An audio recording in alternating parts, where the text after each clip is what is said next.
But I wanted to do this panel because of the prominence of the threat, the risks, and the vulnerabilities that UAS activity is causing to our operators, to our country, to our communities, not just at the border, but basically throughout our nation.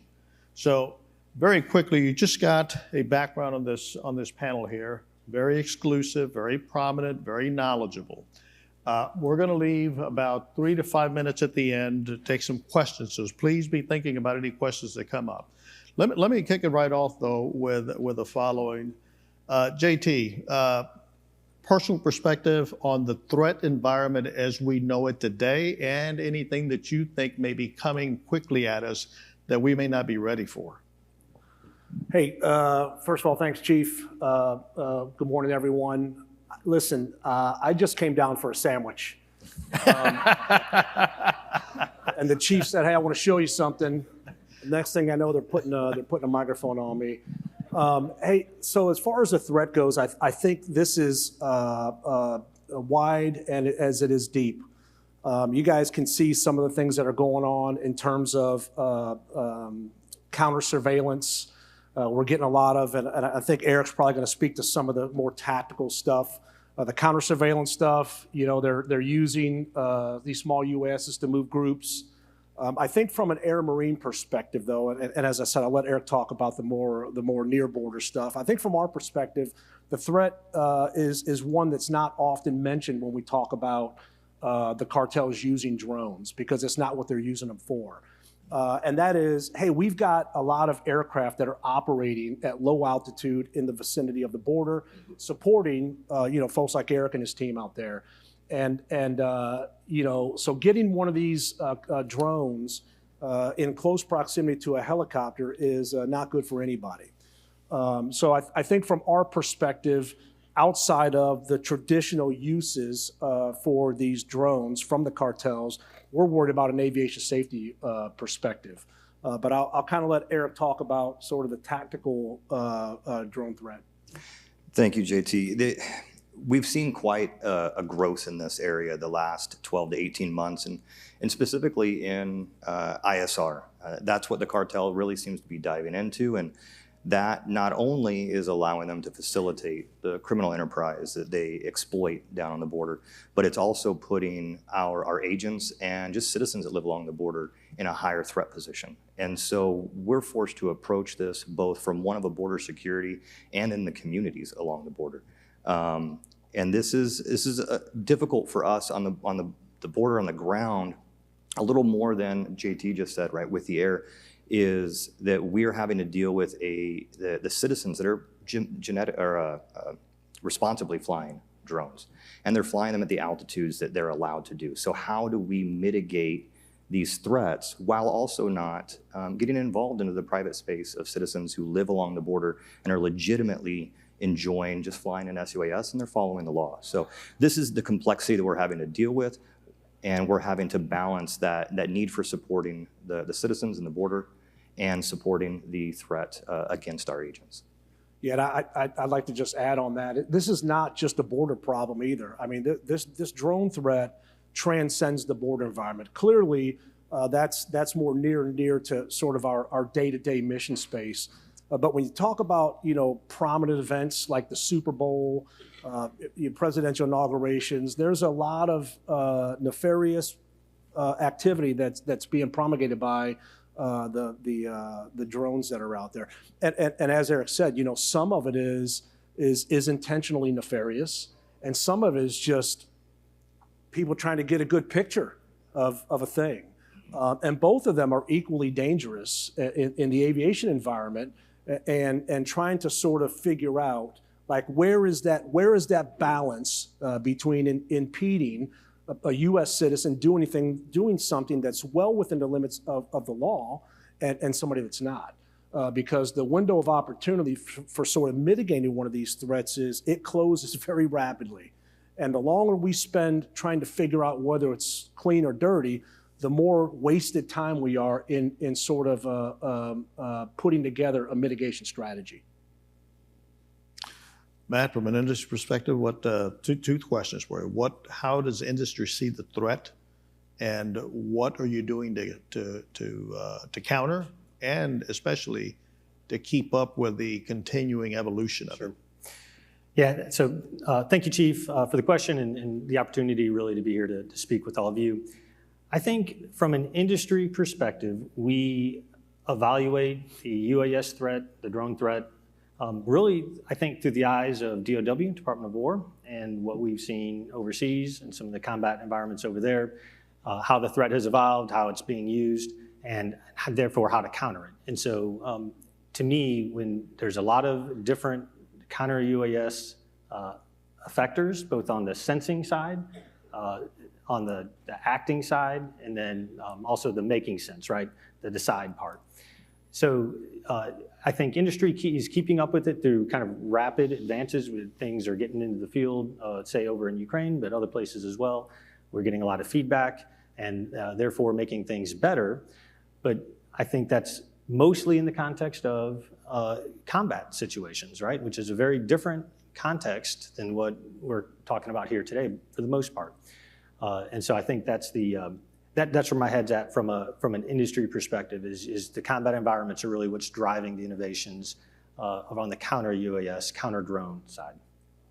Okay. A couple of quick things. Matt, first to you. The industry interest, is there a specific focus? The terms that we use in the Border Patrol and CBP is to detect, deter if at all possible, identify, classify, and resolve. Now, the resolve portion, because of policies and things of that nature, what are the resolution options that exist or that we could use if we were allowed to? So I think it is probably fair to say that on the actual effector, the resolution, the negation, there's a lot of different words for it. That's where you really see, I think, the widest variety of effectors, right? Many of which, like you were just pointing out, won't apply, but many of which will. So let's kind of go through the broad classes. You've got, broadly speaking, we'll say non-kinetic effects. This could be straightforward frequency jammers. This could be protocol jammers, right? Something that can almost spoof and take over a drone's link. You also have other similar non-kinetic, but still a little different, like directed energy. This could be high power microwaves. It's just something that Leidos certainly has invested a lot in, and it could also be things like lasers, right, that can take down drones. So you definitely see those. Those are all in what I would kind of call the non-kinetic sides. And then, of course, you've got the direct, again, from a military perspective, you've got direct fires. So you do have missiles, you do have, crew-served weapons, guns, and very similar sorts of negation techniques to include other, drone-on-drone negation techniques. So there's probably even more I'm not thinking off the top of my head. So there's a very large variety of approaches to negate, and some of them are, of course, going to be much more effective than others depending on the exact situation, and some of them are going to have a use case that's only really going to be suitable in a combat environment, and there's probably only but a few that are going to have a use case that is going to be more in a civilian peacetime border protection context. And so I think one of the goals, one of the problems that industry faces is to sort of figure out from not just policy, but also just desire for the operators of what is really needed and what's going to be what I'll say is the easy button for counter-UAS negation to really sort of drive how we should be taking what we certainly have now as a bunch of counter-UAS building blocks and then being able to apply it to border protection. Okay. So, and this goes to the two operators. If you were able to prioritize in your operational arenas, which would be the most important capability now as it relates to C-UAS? My terminology that I grew up with is mobile, relocatable, fixed, or now I believe we have man-packable, if that's the right terminology. So given those descriptives, what would you classify in each one of your operating environments as to which would take priority 1, 2, and 3? You want me to go first? Sure. Hey, I think, from CBP's perspective, and obviously you have, the green and the tan sort of represented up here on the stage, but the OFO has some equities in this environment too. Yes. I think there's a couple things sort of working against each other here. We have a threat that is evolving for sure, but it's here now. Like, it's happening right now. In an ideal scenario, we would go through the planning phase and we build out this strategic architecture, and we would check a lot of boxes along the way to make sure that we're building an enduring capability that will last for decades. The reality is we don't have that kind of time. We just don't have that kind of time. Again, the threats are here now.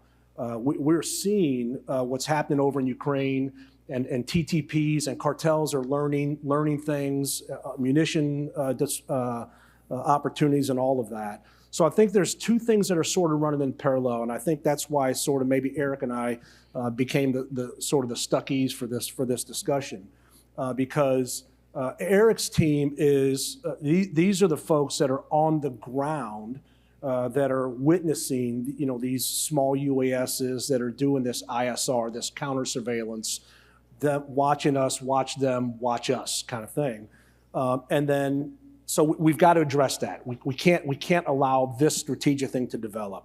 So what Erik's team is sort of working on is that tactical response. Hey, what are we doing right now that we don't expect might not be around 3 to 5 years from now?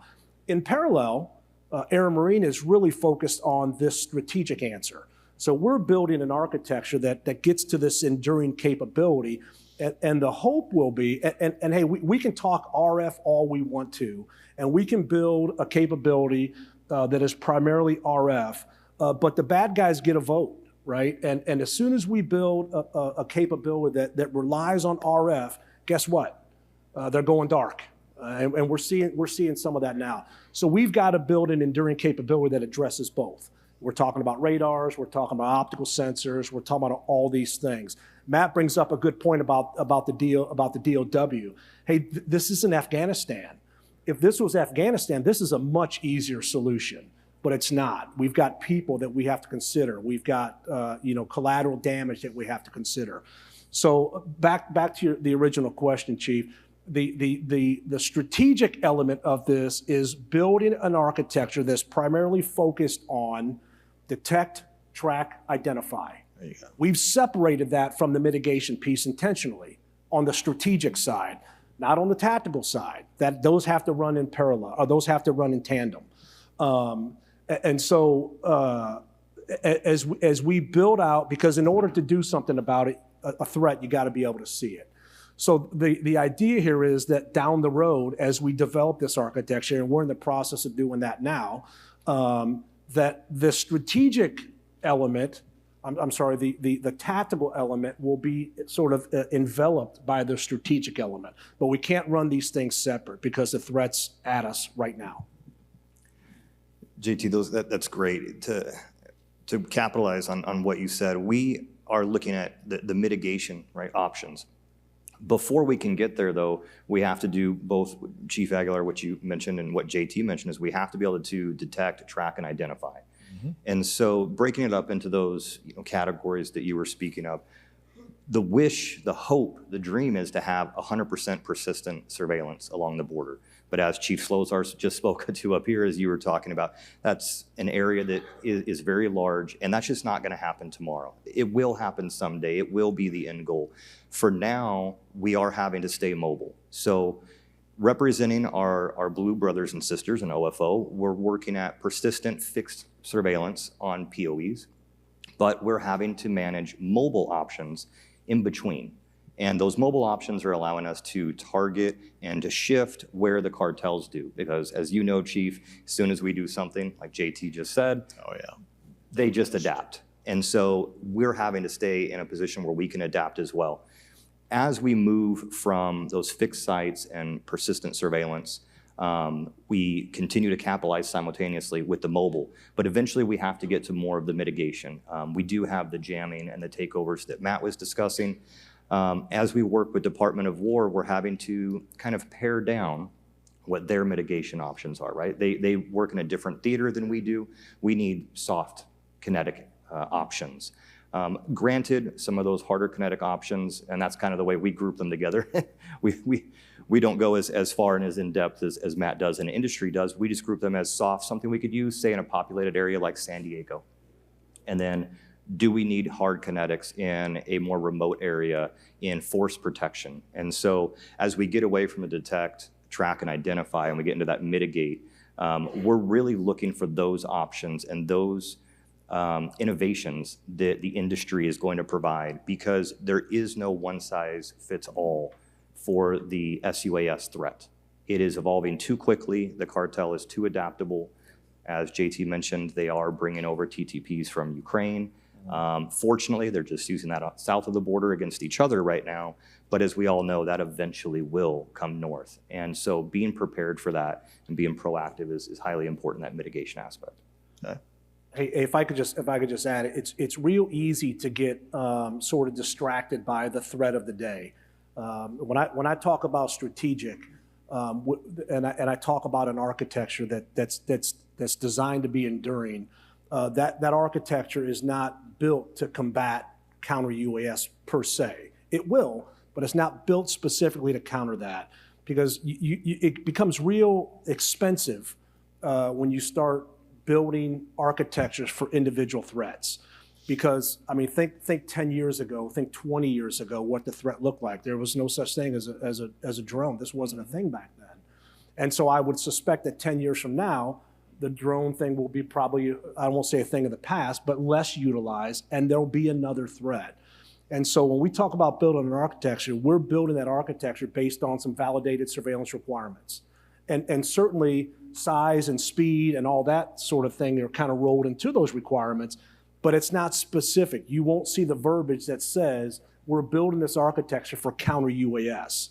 We're building this architecture for airborne threats, period. That's what we're building it for. And that threat sort of size and speed ranges from fast-moving big things to slow-moving small things and everything in between. It's not specific to drones. Matt?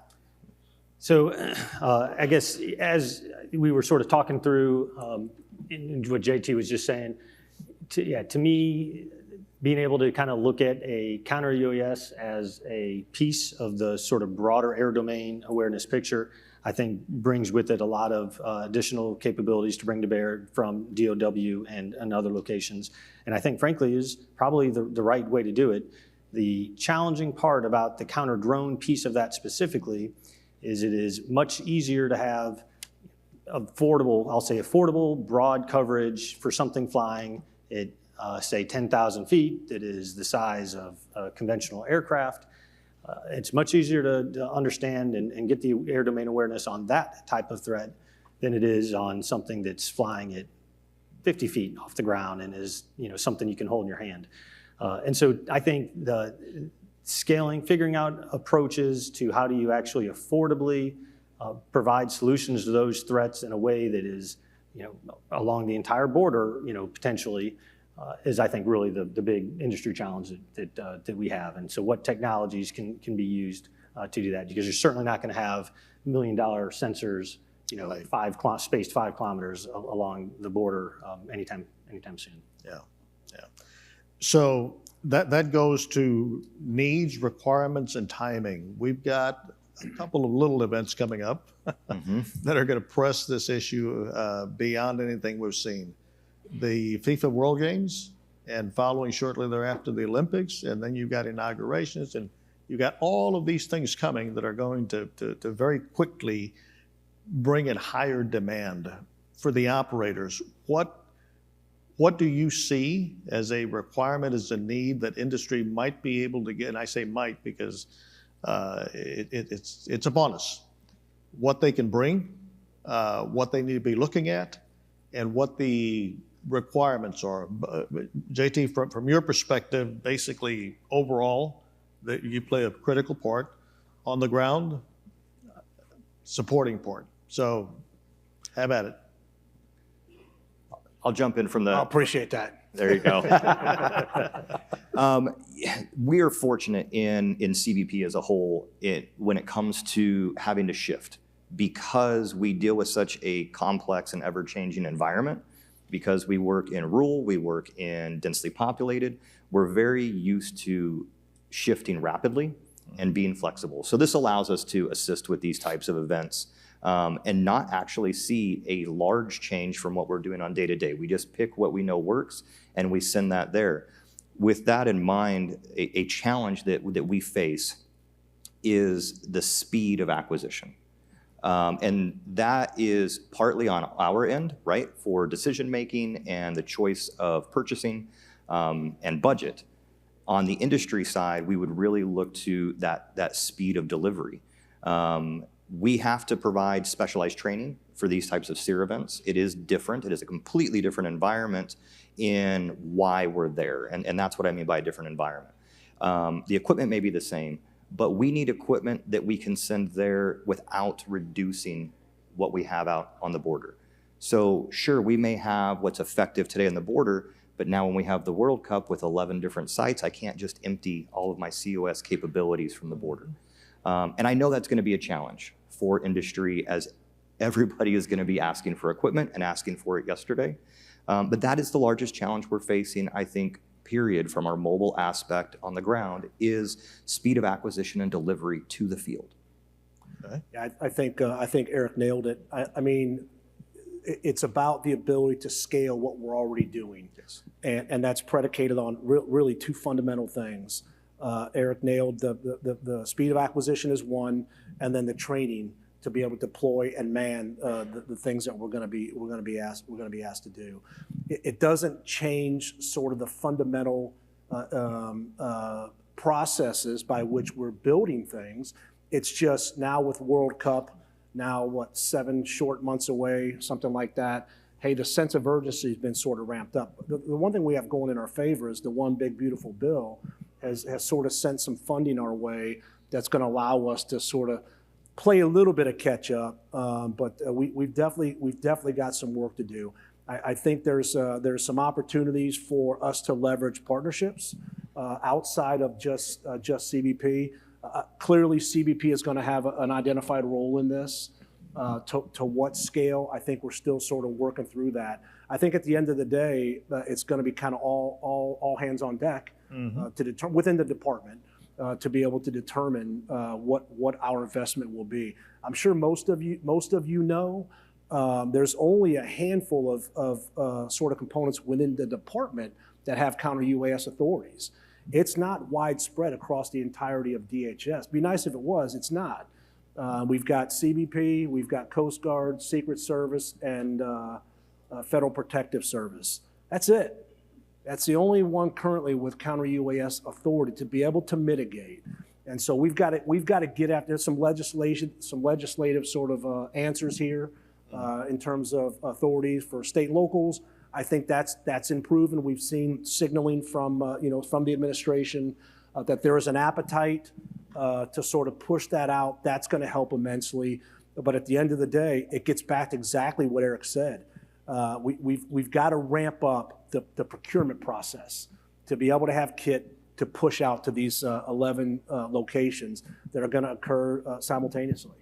And I don't know what the game count is. I think it's in the neighborhood of 60, just on the CBP side. Jeez. It's a pretty heavy lift, and we're not getting more people to do it. Guess what? You know, these guys are coming off the border, they're coming out of the ports, they're getting out of the cockpit or whatever they're doing to be able to lift and shift to these 11 cities inside of the United States to support these counter-UAS efforts. Yeah. So a question here, maybe for industry and maybe for the procurement shops, but given the importance, given the timeframes, given the vulnerabilities and threats and the risks, is something like a C-UAS as a service doable? So yeah, I'll answer that at least initially. The short answer is, of course, yes. It is doable, and we spend on the industry side when we talk about procurement at speed. I mean, that is something we spend a lot of calories trying to figure out how to bring in lead times, how to work with vendors. Even left of the orders. In some cases, even ensuring that we've got product that's available on the shelf where we can, right? And there's, cash flow and all those sorts of implications, so we can only do that to some degree. But we certainly feel the burden of ensuring that there's a mission need that's out there that requires delivering by a date and trying to figure out ways in which we make that happen. And again, like I said, we spend a lot of calories doing that. One of the levers that I have seen work, and that could be even the type of lever that gets used for the upcoming World Cup games, is back to sort of some of the interagency things we've been talking about a little bit, is there is some of that gear that already exists, that lives in the hands of DOW, and either in sort of real programs of record that on the acquisition side of DOW, or sometimes even within sort of S&T, as things are getting developed. There's prototypes that are mature prototypes that might be the kind of thing that could be made available. And so that is definitely, and industry plays a role in that, and sort of being able to sort of connect dots between the government sides to make sure that the gear that we think is available could maybe be used for an important mission that is coming up. So anyway, that's I think kind of how we sort of view how we're going to go sort of solve delivering the gear that needs to be delivered by when it's needed. Okay, so I want to switch over to something else, but I just want to make the following statement. Last year, this same time, we would have never thought that we would have been taking, as a country, the actions that are being taken in the Caribbean against smugglers, that the border would have been shut down the way that it was, which is outstanding. Interior enforcement is ramping up even more. Each one of those comes with its own challenges, but the reason I say that is pressing upon the line as to how much we can do with the support that we're getting now for this administration. I think there's very little that can't be done. Now, this is to industry. These guys know what they need.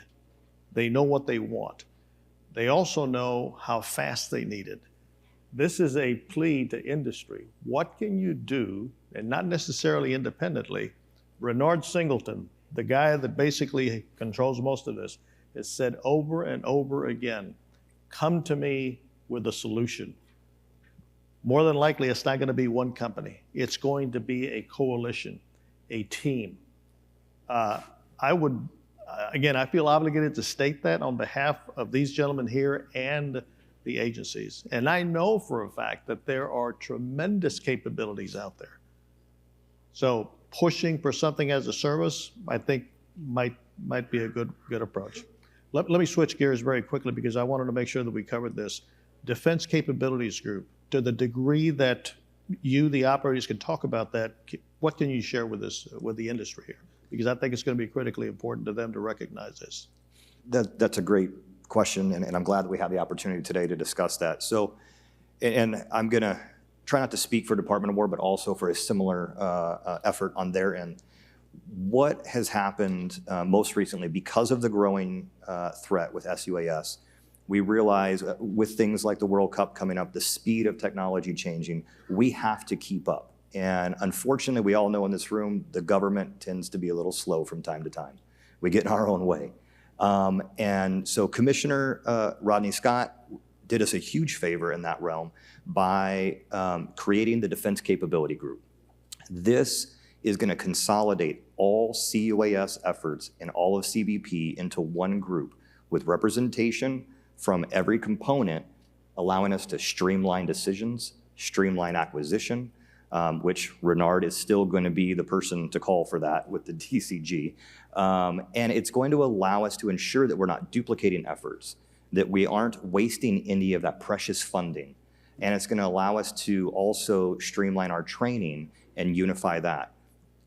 Partnering at the same time with Department of War, who just stood up the Joint Interagency Task Force 401. They are the C-UAS point of contact for Department of War now. And in the heart and spirit of this current administration, we are joined at the hip.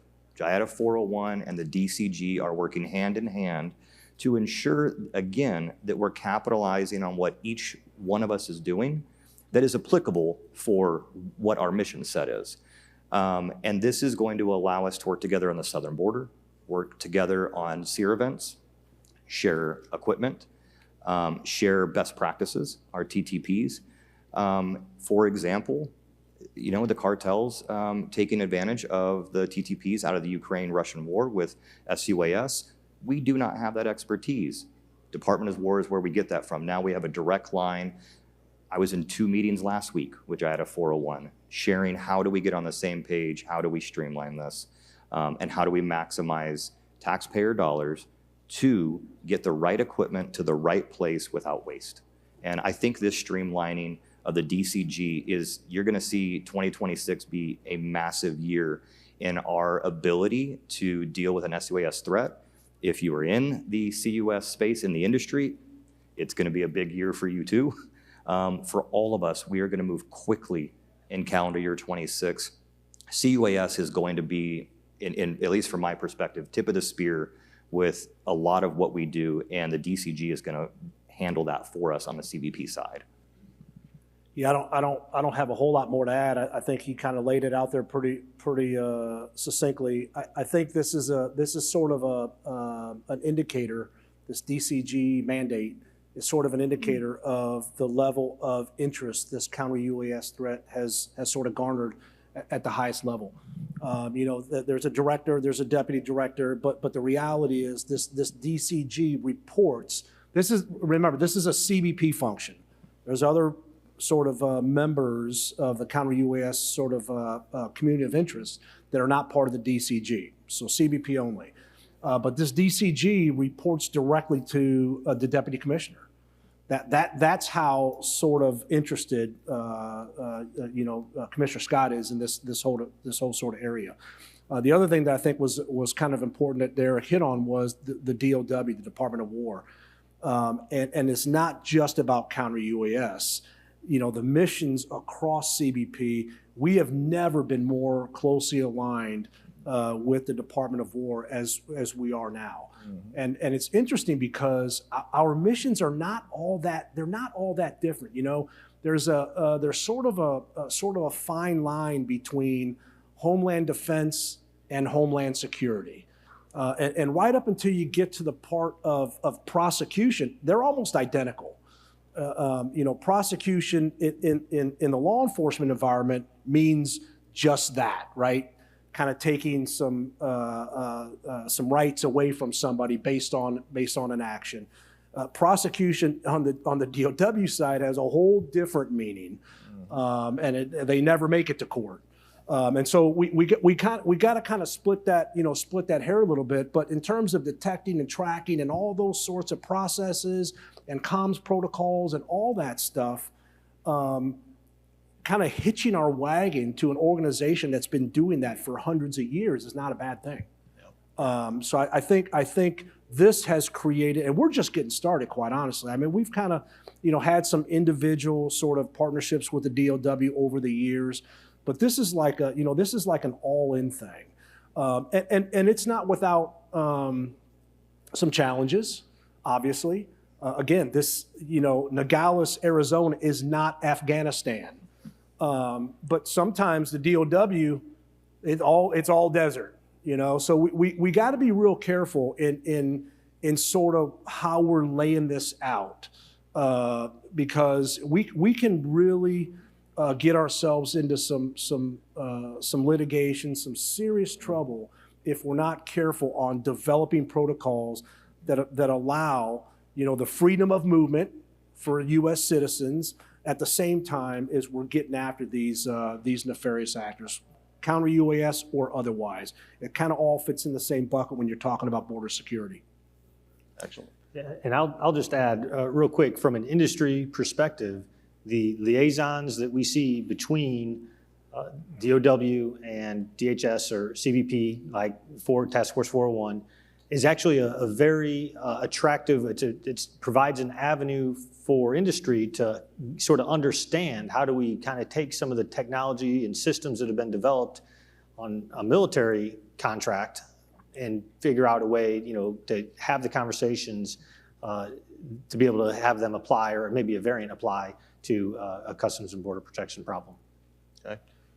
I'm getting the hook over here, so we got time for probably one, maybe two questions. If anybody's got any questions out in the audience. Okay, oh, go ahead. Matthias Kennedy from DHS-ST, been down to your sectors and many times and watched everything they do, and so thank you for your service. One of the things we did see, though, I think when I asked the question about looking at the detect, mitigate, well, the whole kill chain itself, the importance, if you could talk to industry about looking at behavioral, right? The intent specifically. How important is it to look at the intent and integrating AI into the solutions to help with that as the nefarious aircraft are being flown by the border at these different NSSEs, how that would be useful for the agents would be good to hear about. Yeah, hey, great question. And by the way, thank you for what you do to help support this this Counter-UAS from an R&D perspective. I think AI is kind of has a role in a lot of things that we do. I think we're still, my opinion is, we're still kind of at the front edge of that.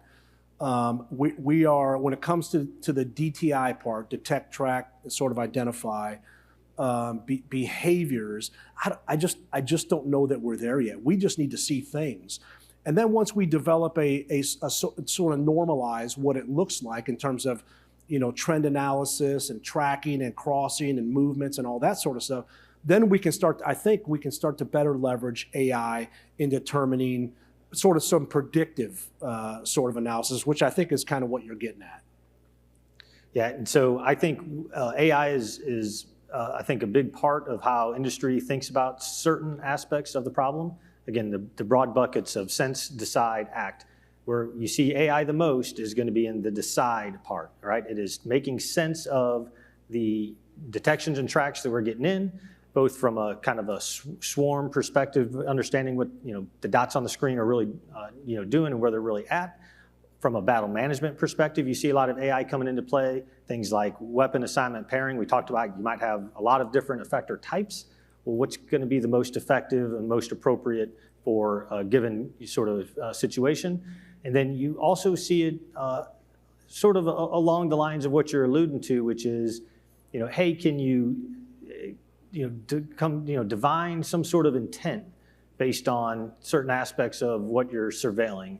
And I would say, agreeing with JT here, it's still in the early days. There's certain obvious things, I guess, that are AI-ish where you can look at, well, where did the track come from and where is it going? Is it sort of a threatening type of track? What you do see something that's, I think, machine learning based that is much more mature is something that will automatically sort of flag a track, for instance, as something that looks a little different, blink it or turn it red or something to say, yeah, look at this one because I can't tell you exactly what it's doing. It's not behaving the way we've observed most tracks.